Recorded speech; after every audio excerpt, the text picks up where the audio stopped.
Bonjour à tous et bienvenue dans votre édition ici Lorraine Nord. Vous l'avez sans doute compris avec ces belles images de drones, cette édition sera entièrement consacrée à l'un des musées les plus emblématiques de notre région, le centre Pompidou-Metz. Depuis 15 ans, le centre culturel n'a cessé de se renouveler pour proposer bien plus que des expositions permanentes, des expériences collaboratives, des ateliers mais aussi des spectacles.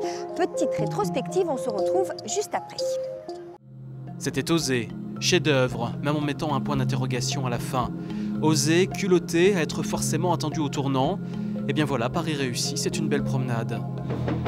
Des images de toutes sortes qui bousculent notre vision parfois terre à terre. En prenant de la hauteur, le monde offre un tout autre visage, du plus festif au plus tragique.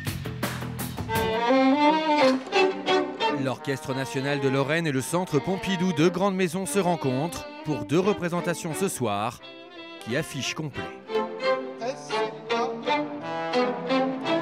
Pompidou-Metz fait rentrer les clichés volés au musée avec son expo paparazzi, photographes, stars et artistes. Voyons voir si vous êtes un peu voyeur.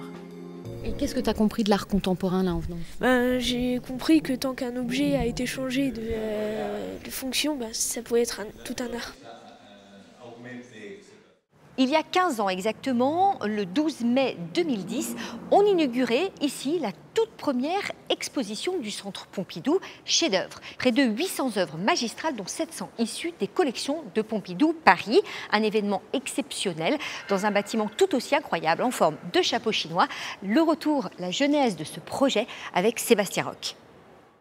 Bernadette Chirac et non Carla Bruni aux côtés de Nicolas Sarkozy pour l'inauguration du Centre Pompidou. Nous sommes le 11 mai 2010 et c'est l'ancien président de la République Nicolas Sarkozy qui inaugure Pompidou-Metz, la première antenne décentralisée d'une institution culturelle nationale. Dans cet écrin extraordinaire, dans ce geste architectural extraordinaire, on va pouvoir à partir d'ici organiser la renaissance de Metz et la renaissance de la Lorraine. Pompidou-Metz, c'est l'œuvre de Jean-Marie Roche, l'ancien maire de la ville. Un projet né dans les années 2000 pour réhabiliter l'ancienne friche située derrière la gare, mais aussi pour rendre la culture accessible. Je suis totalement confiant dans la réussite de ce projet, totalement confiant dans l'attractivité qu'il aura pour Metz et totalement confiant dans la renommée qu'il donnera à Metz. 3 architectes reconnus, dont Shigeru Ban et Jean de Gastine, sont sélectionnés pour mener à bien ce projet. L'architecture est audacieuse, Pompidou-Metz aura la forme d'un chapeau chinois. L'ensemble abritant toutes les différentes boîtes superposées qui, elles, contiennent les salles d'exposition et l'ensemble des locaux. Le 7 novembre 2006, la première pierre est posée. Complexe, le chantier prend du retard et les coûts de fabrication augmentent considérablement. Mais au bout de 4 ans, tout est oublié. Pompidou accueille ses premiers visiteurs et sa première exposition, baptisée chef-d'œuvre. Alors Pompidou-Metz, c'est la première expérience de décentralisation d'un établissement public culturel, en l'occurrence Pompidou Paris. Alors c'était un pari, évidemment un pari un peu fou, mais un pari réussi, puisqu'on a atteint aujourd'hui les 5 millions de visiteurs. Elsa de Smet, bonjour. Bonjour. Vous êtes la responsable du pôle des publics et de l'action culturelle. Aujourd'hui, la part des locaux dans ces visiteurs, qu'est-ce que ça représente, et plus particulièrement les Messins? Alors la part des locaux au Centre Pompidou-Metz, c'est 77% de notre public qui vient du Grand Est.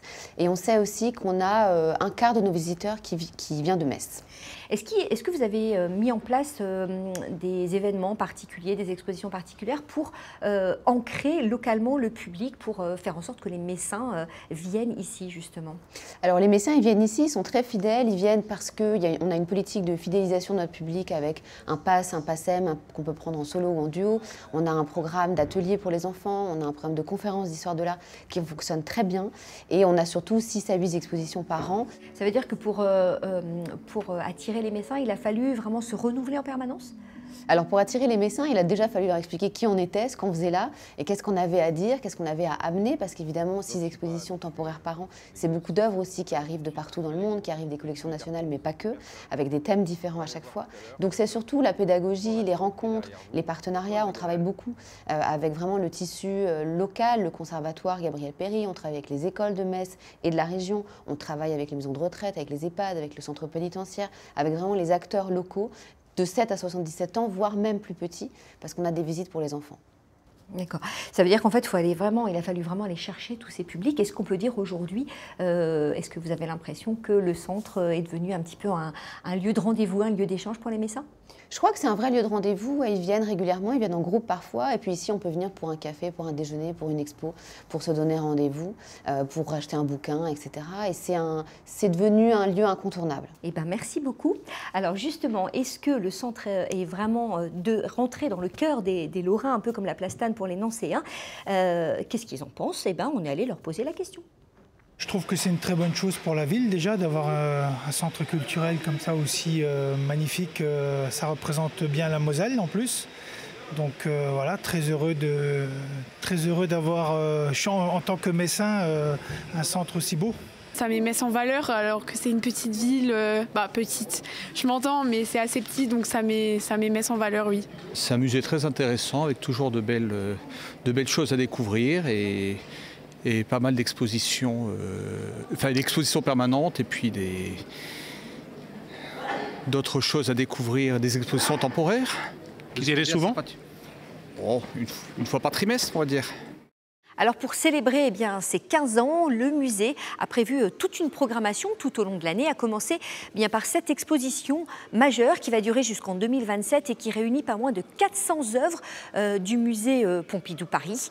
Il y aura également 2 petites expositions participatives, mais on en parlera plus en détail tout à l'heure avec la directrice Chiara Parisi dans le journal régional. On évoquera aussi le rayonnement de Pompidou Metz à l'international. Restez avec nous. À tout de suite.